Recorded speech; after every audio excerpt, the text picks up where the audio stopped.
Protests continued late into the early hours of Friday morning in the U.S. city of El Cajon in Southern California. Groups of people gathered to speak out against the latest police shooting of a black man. Police say Alfred Olango was shot because he failed to follow directions. Patrice Howard reports.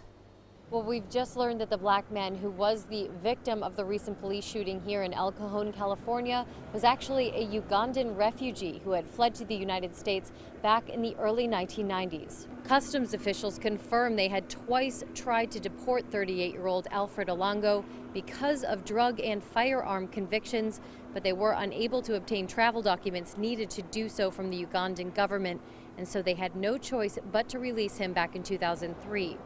Well, it's clear 13 years later that this man had made a life for himself here in America. He had made friends, and some of them are protesting on the streets of El Cajon. There behind me, you can see the lights flashing and people protesting, speaking out against this police killing.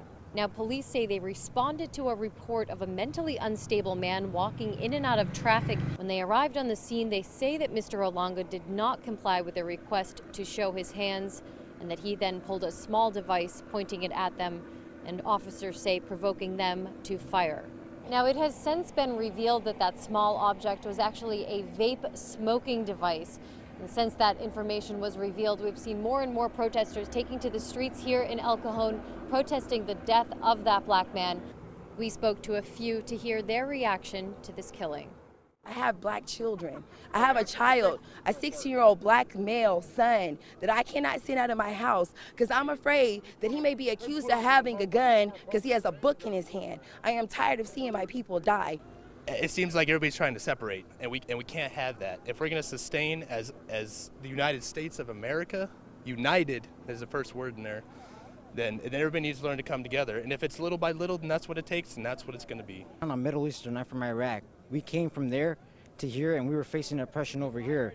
So when we come over here and we see an innocent man that was mentally ill get killed, you know, we came over here for a whole new change, and I see the same thing. Now, many in this community are asking why the police officers used lethal force on the man. The officers involved in the shooting were put on administrative leave, and an investigation is now underway.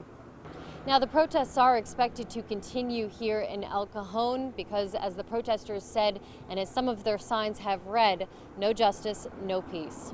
Patrice Howard, CCTV, El Cajon, California.